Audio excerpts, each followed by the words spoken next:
अंधेरा घना था और रातें खामोशी से भरी रहती थी।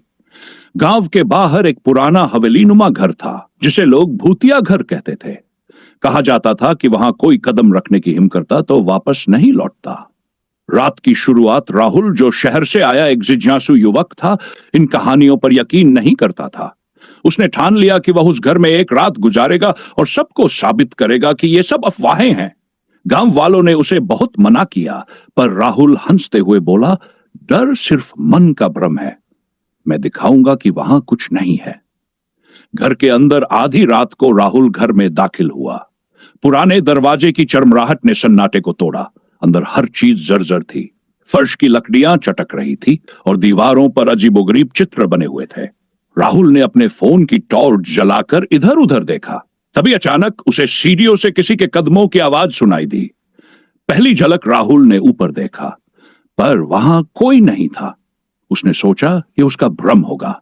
उसने अपनी जगह बदल ली और एक कमरे में घुसा। एक पुराना झूला पड़ा था जो धीरे धीरे खुद ब खुद हिलने लगा। राहुल ने डर को अनदेखा करने की कोशिश की और कमरे की जांच करने लगा। तभी उसके पीछे से किसी ने फुसफुसाकर कहा, तुम यहां क्यों आए हो? डर का सामना राहुल ने मुड़कर देखा, पर वहां कोई नहीं था। उसका दिल जोर जोर से धड़कने लगा। उसने बाहर जाने का फैसला किया, लेकिन जैसे ही वह दरवाजे की ओर बढ़ा, दरवाजा अपने आप बंद हो गया। एक अजीब सी ठंडी हवा चलने लगी और राहुल को लगा कि कोई उसकी गर्दन के पास सांस ले रहा है। अंतिम पल राहुल ने चीखने की कोशिश की, पर उसकी आवाज बंद हो गई।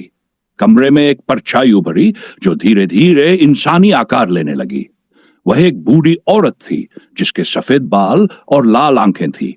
उसने राहुल की ओर देखा और बोली, तुमने मेरी नींद खराब की, अब तुम्हें यहां से कभी नहीं जाने दूंगी।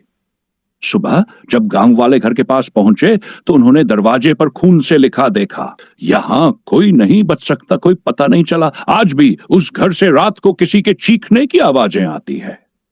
सीख कभी कभी जिज्ञासा हमें ऐसी जगहों पर ले जाती है जहां हमें नहीं जाना चाहिए। खौफ की रात सिर्फ एक रात नहीं, बल्कि अनजान खतरों से सामना करने की कहानी है। खौफ की रात राहुल के गायब होने के बाद गांव वालों में डर का माहौल फैल गया। कई लोग कहते थे कि घर में एक अदृश्य शक्ति है जो उसे अपने जाल में फंसा लेती है। कुछ तो ये भी मानते थे कि यह घर एक पुराने वशीकरण से जुड़ा हुआ है, जहां कोई भी उसे अंदर कदम रखते ही अपने अस्तित्व को खो देता है। अजीब घटनाएं में बढ़ने लगी। गांव में रहने वाले कुछ लोग अब रात के वक्त अपने घरों से बाहर नहीं निकलते थे। लोग कहते थे कि अक्सर रात को उस घर से किसी के हल्के कदमों की आवाजें आती थी और कभी कभी झूला हिलते हुए नजर आता था, जैसे कोई वहां बैठकर गहरी नींद में हो।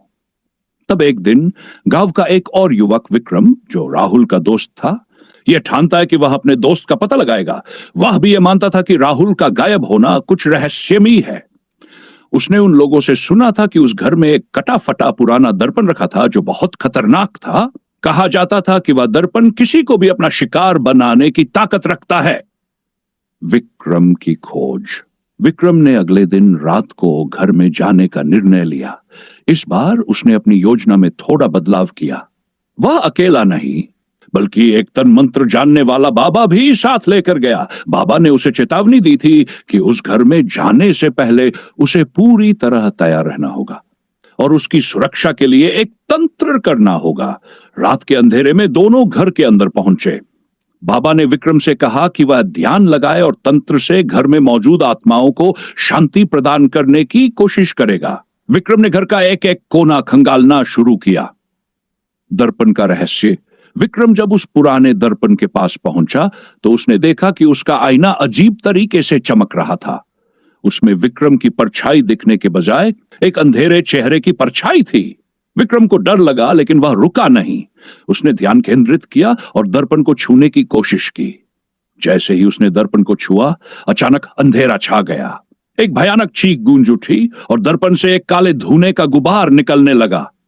विक्रम और बाबा डर के मारे हिल गए, लेकिन बाबा ने अपनी तंत्र विद्या से धुएं को शांत करने की कोशिश की। तभी अचानक दर्पण में राहुल की परछाई दिखी। वह उसे चीखते हुए पुकार रहा था, मुझे यहां से निकालो। विक्रम का संघर्ष। विक्रम ने बिना कोई वक्त गंवाए दर्पण को तोड़ने की कोशिश की। जैसे ही उसने दर्पण को तोड़ा, एक भयंकर शक्तिशाली लहर निकलकर पूरे घर में फैल गई।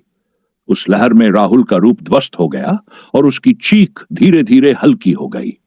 दर्पण की टूटने की आवाज के साथ घर में एक असाधारण शांति छा गई। सुबह की ओर अगली सुबह जब विक्रम और बाबा घर से बाहर निकले तो उन्होंने देखा कि राहुल के गायब होने के बाद घर में जो अजीब घटनाएं हो रही थी अब वह बंद हो चुकी थी। विक्रम ने बाबा से पूछा, यह सब कैसे हुआ? बाबा ने कहा, यह घर किसी अंधेरे शक्ति के पास, उस दर्पण के जरिए वह शक्ति उन लोगों को अपनी गिरफ्त में लेती थी जो उसे चुनौती देने आते थे। राहुल और अब तुम भी उसके शिकार बन चुके थे, लेकिन तुमने उस शक्ति को हराया और उसे उसके मकसद में नाकाम कर दिया। विक्रम को यह समझ में आया कि कभी कभी किसी रहस्य से जूझते हुए हमें अपनी जान की कीमत चुकानी पड़ती है। खौफ की रात ने यह सिखाया कि हमें अपनी जिज्ञासा को नियंत्रण में रखना चाहिए और अजनबी खतरों से दूर रहना चाहिए। कभी कभी हमें एक कदम पीछे हटना चाहिए और न जाने कौन सी शक्तियां हमें निगलने का इंतजार कर रही होती है। विक्रम ने आखिरकार घर को छोड़ दिया, लेकिन उसकी मानसिक शांति पूरी तरह से वापस नहीं आई थी। उस रात का अनुभव उसकी आत्मा पर गहरे निशान छोड़ चुका था। वह जानता था कि उसने कुछ ऐसा देखा था जिसे न तो वह पूरी तरह से समझ पाया था और न ही वह कभी पूरी तरह भूल सकता था। हालांकि उसने उस शक्ति का सामना किया और उसे हराया, फिर भी वह जानता था कि वह केवल एक अध्याय था और रहस्य अभी खत्म नहीं हुआ था। विक्रम की जांच, विक्रम के मन में एक सवाल बार बार उठता था, क्या वह शक्ति वास्तव में खत्म हो चुकी थी या फिर वह किसी और रूप में लौटने वाली थी? उसे यह महसूस हुआ कि इस शक्ति के बारे में और भी बहुत कुछ था जो अब तक सामने नहीं आया था। वह जानता कि यह घर, यह दर्पण और वह शक्ति सिर्फ एक अंश थे। इस रहस्य की जड़ कहीं और थी। अगले कुछ महीनों तक विक्रम ने उस घर और आसपास के क्षेत्र की गहरी छानबीन करने का निर्णय लिया। वह पुराने दस्तावेजों, किताबों और स्थानीय लोगों से बातचीत करने लगा जो शायद उस घर और उसकी भूतिया कहानियों से जुड़े हुए थे। एक दिन उसे एक पुरानी किताब मिली जो उसकी यात्रा में महत्वपूर्ण साबित हुई। किताब से निकला रहस्य। किताब में एक पुरानी कथा थी जो उस घर से जुड़ी हुई थी। कथा के अनुसार उस घर के नीचे एक गहरी गुफा थी जो एक प्राचीन मंदिर का हिस्सा था। यह मंदिर किसी अज्ञात देवी को समर्पित था और कहा जाता था कि देवी की शक्तियों से यह घर नियंत्रित था। लेकिन जब उस देवी को एक सशक्त और बुरी आत्मा द्वारा हराया गया तो वह आत्मा उसी मंदिर में बंद हो गई थी। इस कथा में यह भी बताया गया था कि दर्पण एक प्रकार का द्वार था जो उस आत्मा को बाहर आने का रास्ता देता था। जब दर्पण से वह आत्मा बाहर निकली तो उसने उस घर को अपना नया घर बना लिया और हर किसी को अपना शिकार बनाना शुरू कर दिया। विक्रम का फैसला, अब विक्रम को पूरा यकीन हो गया था कि वह जो कुछ भी देख रहा था वह सिर्फ एक शुरुआत थी। वह आत्मा नहीं मरी थी, बल्कि वह केवल बंधी हुई थी। विक्रम ने यह तय किया कि उसे उस गुफा को खोजना होगा और उस आत्मा को हमेशा के लिए समाप्त करना होगा ताकि वह घर और आसपास के क्षेत्र को फिर से शांति मिल सके। विक्रम ने एक बार फिर अपने साहस को जमा किया और अपने इस नए मिशन की शुरुआत की। वह जानता था कि अब उसे अकेले नहीं जाना होगा। उसने कुछ पुराने और अनुभवी तंत्र मंत्र जानने वालों से संपर्क किया जो इस तरह के खतरों से निपटने में माहिर थे। गुफा की ओर एक रात विक्रम और उसका साथी तंत्रज्ञ उस पुरानी गुफा की तलाश में निकल पड़े। गुफा के अंदर घुसते ही एक अजीब सी ठंडक और डर का एहसास हुआ। यह गुफा किसी प्राचीन मंदिर की तरह दिख रही थी जिसमें चारों ओर मिट्टी और पत्थर बिखरे हुए थे। एक लंबी सीढ़ी नीचे की ओर जाती थी और विक्रम और तंत्रज्ञ दोनों ने नीचे जाने का निर्णय लिया।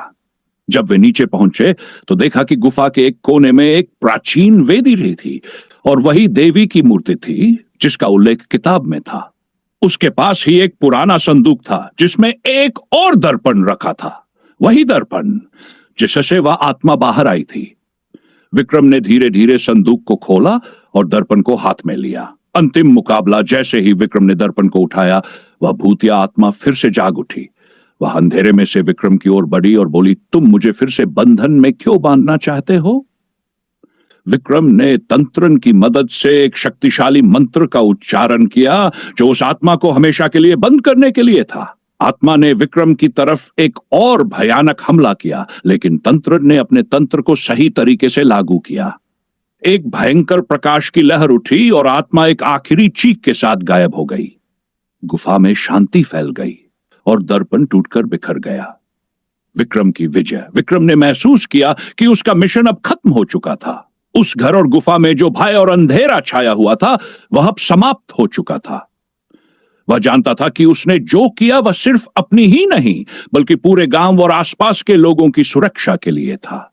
विक्रम ने अपने अनुभव को एक गहरे दिल से याद किया।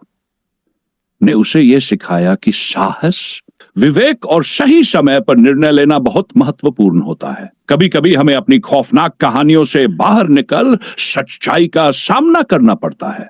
निष्कौफ की रात की असली शिक्षा यही है। डर कभी भी हमारा साथ छोड़ सकता है अगर हम उसे खुद पर हावी होने से रोकें। जब हम अंधेरे से डरने के बजाय उसका सामना करते हैं, तब हम न केवल अपनी दुनिया को बदल सकते हैं, बल्कि दूसरों की भी मदद कर सकते हैं।